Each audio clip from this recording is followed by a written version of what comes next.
Entre narcose et nécrose, on pourrait se demander en quoi l'archétype de l'arbre de la connaissance du bien et du mal nous pose un problème.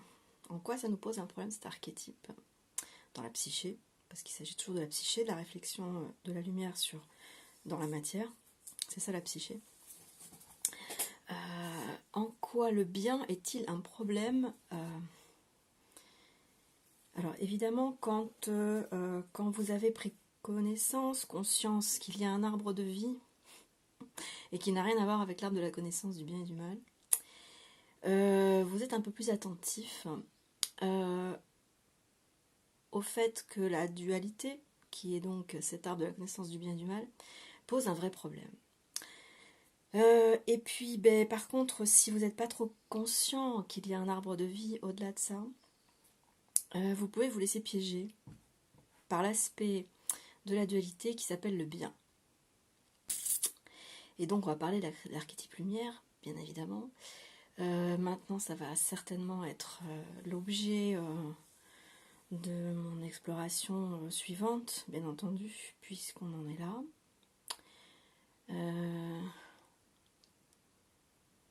L'arbre de la connaissance du bien et du mal se présente toujours sous forme de test événementiel où nous sommes invités, en tant que corps, âme et esprit, à tester, à vérifier notre neutralité émotionnelle. On est tout d'abord invité à vérifier que nous ne sommes pas dans la neutralité émotionnelle, donc à sortir du déni, de croire que nous y sommes dans la neutralité émotionnelle, à croire que nous sommes arrivés à en être partis. Et donc c'est le piège de l'archétype lumière. Je vais m'efforcer d'avoir du tact, même si c'est forcément difficile parce que c'est un sujet délicat. Et beaucoup de personnes, moi je l'ai été beaucoup et je le suis encore beaucoup, coincées dans l'archétype lumière, l'archétype du sauveur, l'archétype de la bonne personne, qui est dans l'amour inconditionnel et tout ça. Et donc oui, c'est ultra important de sortir de cette illusion. Pourquoi c'est important ? Parce que le corps étant jumelé avec l'âme, et tous les deux produisant la personnalité, il se trouve à un certain moment en opposition, ce qu'on appelle la guerre entre l'ombre et la lumière, il se trouve en opposition, cette trilogie, cette tripartite de âme, corps et personnalité, se trouve en opposition avec l'équipe binôme corps, ego-esprit. L'ego-esprit, ce qu'on appelle aussi l'homme-esprit ou l'homme nouveau, c'est une alliance énergétique entre le noyau de l'atome et sa réflexion directe, son image, c'est-à-dire l'ego. Donc ça, c'est de l'atomique, c'est de la science atomique, mais ça a sa réflexion dans la psychologie, bien sûr. Donc dans la psychologie, c'est ce qu'on a d'abord à travailler, nous, en tant qu'incarnation de la conscience, de l'énergie, donc en tant qu'ego, s'alliant de plus en plus, se mariant de plus en plus en jumelage avec l'esprit. Ce qu'on appelle l'esprit, mais qui est en fait le noyau atomique. Et même au-delà du noyau atomique. C'est-à-dire que le noyau atomique, c'est l'interface de relation entre l'ego et ce qu'il y a de l'autre côté de l'atome. Parce que l'atome, ce n'est que la première étape de la diffraction, donc ce qu'on appelle la première étape du mensonge cosmique, c'est-à-dire de la séparation entre l'énergie et sa manifestation, sa réflexion. Donc nous, ici, dans la matière, dans le quotidien que l'on vit, on est amené à vivre des événements qui vont venir mettre en évidence que nous sommes dans une soumission à la partie animique, c'est-à-dire à ce qu'on appelle la programmation, qui est dans le mental des cellules, dans le subatome aussi, puisque le subatome est ce qui chapeaute les cellules, les molécules et les cellules. Donc le grand chef là-dedans, c'est le subatome, donc l'astral. Et donc c'est là où est l'âme. Le subatome, c'est l'endroit, l'espace-temps où est l'âme. Donc une des diffractions de l'énergie source 1, Et cette partie-là, elle nous gouverne jusqu'à ce qu'on ait atteint suffisamment de burn-out pour comprendre que on n'est pas fait pour être soumis à quelque chose, qu'on est fait pour être maître de soi, dans tous les sens du terme, que ce soit maître de soi d'un point de vue religieux, d'un point de vue scientifique, d'un point de vue sociologique et d'un point de vue psychologique. Mais pour se libérer de toute emprise, quelle qu'elle soit, il faut passer par la libération de l'emprise psychologique. Et l'emprise psychologique, elle va passer pour beaucoup de gens par la compréhension de ce que c'est que l'archétype lumière. L'archétype lumière, ce qu'on appelle le surmoi en psychologie, c'est l'idéal de soi, c'est vouloir être meilleur que soi, devenir la meilleure version de soi-même, par exemple. On voit ça beaucoup sur les réseaux sociaux. Devenez la meilleure version de vous-même. Là, on est en plein dans l'archétype lumière. Alors, on pourrait se dire en quoi c'est mauvais. Ben, c'est pas mauvais en soi parce que ça permet de réaliser beaucoup de choses qui sont bien sympas, qui semblent être créatives, etc. Donc, ça peut améliorer un peu la vie. Mais par contre, ce que ça ne fera pas, c'est transmuter le corps. Voilà. C'est-à-dire que si on est coincé dans l'archétype lumière, ce qui n'est pas forcément négatif en soi, parce que franchement c'est très positif, mais ça n'est pas équilibré. C'est-à-dire qu'on n'a pas transmuté, c'est-à-dire que dans l'archétype lumière, on a la version édulcorée de ce que doit être le bien transcendé, c'est-à-dire la transcendance du bien et du mal, c'est-à-dire la synthèse du bien et du mal. Oui, il doit y avoir une synthèse du bien et du mal qui va donner un bien supérieur. Mais alors celui-ci, il faut le mettre avec un grand B, majuscule. Voilà. Et ce grand B majuscule, ça n'est pas l'archétype lumière. C'est le réel. C'est le réal. C'est le réalisme. Mais pas le isme dans le sens de dogme, dans le sens d'objectivité et d'objectif à atteindre. Voilà. Donc l'objectif à atteindre, c'est la transmutation du corps, c'est-à-dire que tout noyau atomique, on va dire, mais enfin en tout cas, toute conscience au-delà du noyau de l'atome se projette dans la matière pour parachever l'œuvre matérielle, la materia prima, de manière à ce que cette corporalité atteigne des niveaux de capacité à supporter la radioactivité qu'est l'autre côté de l'atome. Et donc, c'est une œuvre qui a demandé des millénaires, qui en demandera peut-être encore d'autres. On ne sait pas, hein, c'est quelque chose, voilà. Mais bon, aujourd'hui, on a quand même beaucoup d'informations sur ce processus alchimique. Et donc, on n'est pas censé ignorer ce qui se passe. Voilà. Donc, ce processus-là, il a un but, un objectif. Et donc, c'est de transmuter le corps de manière à ce que, par la transmutation du corps, l'âme aussi sera transmutée. Tant que le corps n'est pas transmuté, l'âme ne l'est pas, et donc l'âme sera appelée à se réincarner à la mort du corps. Si par contre le corps est transmuté, alors l'âme sera transmutée, et elle aura fini le cycle de la roue karmique. Donc ça peut quand même valoir le coup de s'intéresser à la question de l'archétype lumière, qui est la dernière ombre dans Avatar. Comment il s'appelle déjà, le grand dragon, le dragon bleu qu'il y a dans Avatar à la fin. Je dirais Tok-Nook-Nook-Nook, un truc comme ça. Je ne me rappelle plus comment il s'appelle. Je sais qu'il y a beaucoup de U et de K et de Top et de Nok dans le nom, mais bon, je ne me rappelle plus exactement. Mais c'est la dernière ombre, l'archétype lumière. C'est la dernière ombre, et c'est celle qui est la plus imperceptible, parce qu'on ne va pas se méfier de l'archétype lumière, puisque c'est le bien. Et on croit que c'est le bien absolu, le bien total, etc. Voilà. Donc beaucoup de personnes ont, dans leurs instants de béatitude, j'en fais partie, ont rencontré l'archétype lumière dans sa version la plus sublime. Et donc on pourrait s'arrêter à ça et croire que c'est l'aboutissement de tout. Et s'imaginer que du coup on est arrivé au but. Et pourtant, certains, malgré tout, vont constater que dans leur quotidien, ils ne sont pas au top de la neutralité émotionnelle. Et pour cause. c'est que la transmutation du corps n'étant pas faite, hein, l'âme n'est pas transmutée non plus, donc elle n'est pas lumière. Elle a une certaine lumière parce que l'âme, quand vous visitez des états de béatitude, de nirvana, etc., l'âme, elle a un certain taux de lumière, donc un certain taux de réactivité, qui peut vous aveugler dans tous les sens du terme et vous faire croire que vous êtes arrivé au but. Donc c'est effectivement un piège, une illusion. Et donc, par exemple, on dit souvent dans le milieu supramental, attention, quand vous mourrez, ne suivez pas la lumière.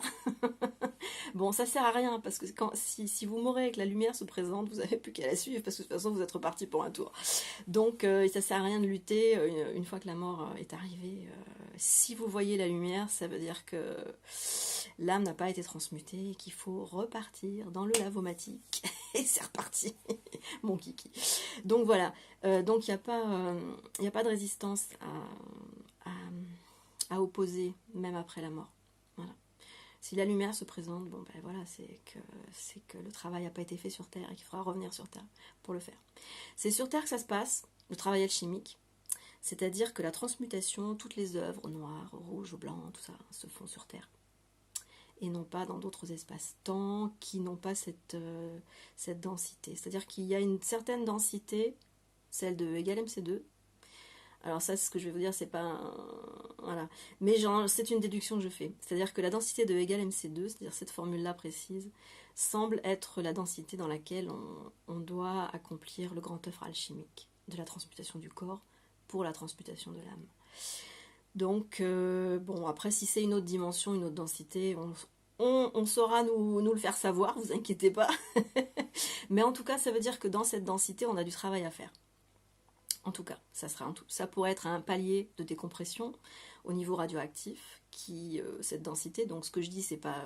voilà, ça se peut que cette densité ne soit qu'une étape encore dans les fréquences.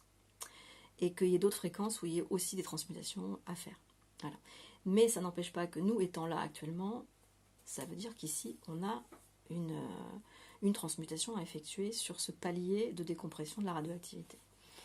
Voilà, donc ici, on va se concentrer, alors peut-être sur les autres paliers, c'est le même principe, puisque le principe hermétique de tout ce qui est en A, en bas, en A, je vais y arriver, en A, en B, voilà, tout ce qui est en haut est comme ce qui est en bas, donc c'est un des principes de l'hermétisme du Kybalion, qui est absolument une œuvre, absolument de l'archétype lumière, bien sûr, mais qui dit des choses absolument justes. Voilà, voilà, on est peut-être sur une fréquence sur laquelle il y a à faire des choses que nous aurons à faire sur d'autres fréquences. Donc autant apprendre à les faire ici, puisqu'on a les outils, on a les instructions, on a les codes, etc. Donc c'est peut-être un apprentissage ici sur cette dimension de choses qu'on aura à faire aussi dans d'autres dimensions. Bon. Partons du principe qu'il n'y a que cette dimension où l'œuvre alchimique se produit, mais ne laissons pas la porte fermée au fait qu'il puisse y avoir ce même type de travail alchimique à faire dans d'autres dimensions du spectre des fréquences, de la diffraction, de l'énergie. Donc, on va partir du principe que c'est ici que tout se joue, même si ça n'est pas un fait avéré. Il se trouve que si c'est ici que tout se joue, notre corps doit être transmuté, donc je reviens là-dessus, pour que l'âme soit transmutée. Je vous renvoie encore à la lettre de Saint Paul aux Hébreux, au chapitre 4, verset 12, où il explique la problématique alchimique de la division entre l'âme et l'esprit, c'est-à-dire entre le noyau atomique et le subatome. Le noyau atomique étant une dimension de la diffraction où il y a une vitesse gravitationnelle qui est très faible, et le subatome étant une fractale de la différenciation et fragmentation-différenciation, où la vitesse est beaucoup plus importante et va produire ce qu'on appelle l'espace-temps matière. Donc, cette séparation entre le noyau et le subatome, et la matière qui en découle, c'est ce qu'on appelle la division entre l'âme et l'esprit, enfin entre l'esprit, le noyau, et l'âme, le subatome. Donc cette diffraction-là, dont parle Saint Paul, donc cette séparation entre l'esprit et l'âme, c'est toute la problématique de la psychologie humaine. Exactement. Et de la production de la personnalité par l'âme, qui va s'opposer bien entendu à l'énergie source et qui va rentrer dans la soumission à des programmes. Et donc dans ce qu'on appelle la domination, soumission, qui est chapeautée par le triangle dramatique, victime, bourreau, sauveur. Et donc on est coincé dans ces schémas-là, et ce sont ces schémas-là qui nous font produire de l'émotivité, c'est-à-dire de la vitesse exagérée de l'énergie en mouvement, c'est-à-dire emotion. L'émotion unique et non diffractée est la joie, c'est la seule émotion qui existe à l'état singulier. Maintenant à l'état pluriel, la joie se diffracte en un kaléidoscope de peurs diverses et variées, qui sont en fait toutes des masques différenciés, donc diffractés et différenciés, de la peur primale, enfin de la peur polarisée, qui se transforme dans la dualité par des peurs primales, donc dans le corps anémique. Et la polarité elle-même, c'est la diffraction entre le noyau et sa mise en mouvement, donc la création du subatome. Et ça, c'est la polarité, la première polarité, c'est-à-dire celle qu'on a traduite dans les traditions, etc., par la séparation entre Dieu et diable. Dieu, c'est-à-dire div 1, c'est-à-dire le 1 divisé, c'est diable, c'est-à-dire celui qui est capable d'être deux. Donc ça veut dire que Dieu et diable, c'est la même chose au niveau astrophysique. Voilà, donc eh bien nous sommes dans cette problématique de en bout de chaîne, c'est-à-dire que nous, en tant qu'être humain, on est des diffractions de la diffraction de la diffraction de la diffraction, etc. Et donc, à un certain moment, on va avoir à résoudre ça et à rassembler. Symboline étant le contraire de diaboline, qui veut dire diviser, symboline, c'est le rassemblement. C'est-à-dire, du coup, la réunification de tout ce qui a été séparé. Et donc, ça se fait par la parole, ce qui est dit effectivement aussi dans Hébreux 4.12, c'est-à-dire que la parole est l'instrument qui va découvrir la séparation entre l'âme et l'esprit et qui va la résoudre. Donc, c'est quand même pas rien, la parole. Le verbe, donc, qui se fait chair, est quand même l'un des outils par lequel la résolution, donc le symboline, le rassemblement, va se faire. Et donc, cette problématique que nous avons, c'est d'être pour le moment sur le rail énergétique, qui est un rail en vase clos de type dynamo, donc qui est détaché de la source, en grande partie, sur le rail énergétique de l'âme corps personnalité. C'est-à-dire que l'âme va produire des corps et des personnalités qui vont créer un système qui s'appelle aujourd'hui une civilisation. Ce qu'on appelle aussi la tour de Babel en langage traditionnel. C'est-à-dire que par le langage de l'animal humain, on va créer des civilisations qui vont permettre aux animaux humains de survivre sous la programmation de l'âme qui donc chapeaute ces personnalités qui agissent tous ensemble en civilisation. Et donc chaque être humain va devoir entamer ce qu'on appelle le processus d'individuation, c'est-à-dire la séparation de la masse civilisationnelle, de manière à se raccorder en tant qu'ego, qui n'est pas à confondre avec la personnalité. Alors j'essaie de temps en temps de glisser ça quand les personnes utilisent le mot ego. Attention, quand on parle de l'ego, en fait on parle du faux ego, c'est-à-dire de la personnalité. Le vrai ego, c'est le Christ en fait qui est en chacun de nous, c'est-à-dire le cristal, c'est-à-dire la lentille, qui permet de capter, rien que ça, la communication avec le noyau atomique. Et donc d'avoir ce qu'on appelle la science infuse, quoi. Donc quand l'ego cristal est réveillé, c'est un germe, ce qu'on appelle le germe christique. Quand il a éclos, ce germe, il est capable de capter les informations radioactives qui émanent depuis le supratome, donc le noyau atomique, sans passer par le subatome. C'est-à-dire que c'est une intrication quantique directe. Voilà. Alors ça peut quelquefois être coloré par le subatome, à ce moment-là c'est une communication de type espace-temps. Donc on peut avoir des communications espace-temps, donc ce sont ce qu'on appelle les canalisations. Les canalisations sont des communications interdimensionnelles qui passent par l'espace-temps subatomique, donc gravitationnel. Donc la coloration est inévitable, il y a beaucoup de choses qui sont là pour perturber la communication et pour la colorer, pour la corrompre, etc. C'est pas méchant, hein, mais c'est juste, c'est comme ça. C'est-à-dire que plus vous êtes soumis en tant que personnalité aux programmations de l'âme, et plus vous allez avoir des communications de type canalisation avec le supratome. Donc vous serez avec beaucoup d'influences subatomiques, donc de l'âme et de l'astral. Par contre, plus vous allez entrer dans une certaine forme de neutralité émotionnelle qui ne sera possible que par le travail du vitriol alchimique, c'est-à-dire par la transmutation et la synthétisation du bien et du mal, donc de l'arbre de la connaissance, vous serez amené alors à avoir moins d'influence par la programmation, moins d'influence par le corps et moins d'influence par l'âme. Et donc vous serez un cristal qui est beaucoup plus pur et qui peut faire une communication intriquée et non pas une communication via le subatome, c'est-à-dire via les espaces-temps. Ce qui est un truc qui se parfait avec le temps. C'est une perfection qui s'acquiert avec le temps et qui n'est jamais acquise.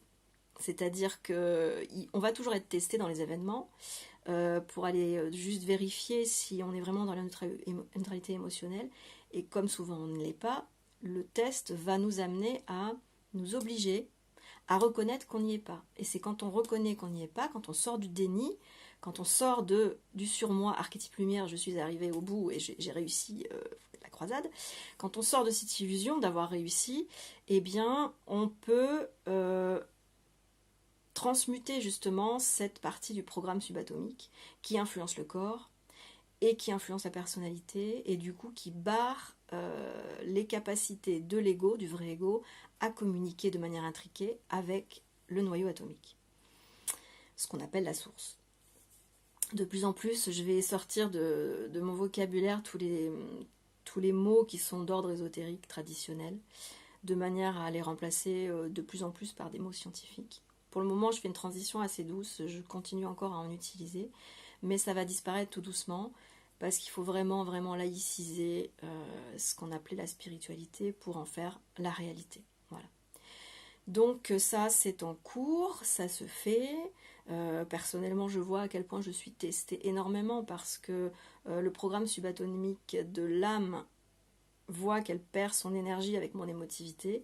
Donc je me fais agresser de plus en plus par les tests du subatome qui sont de toute façon chapeautés en arrière-plan par le supratome, c'est-à-dire par l'esprit, c'est-à-dire par le noyau atomique. Il ne faut pas croire que c'est l'astral qui drive tout ça, c'est l'esprit qui drive tout ça. Donc c'est le supratome, c'est le noyau atomique qui dirige tout depuis les plus hauts plans. Voilà. Donc ça c'est important d'en prendre conscience et ne pas taper sur ceux qui sont subséquents, c'est-à-dire l'astral.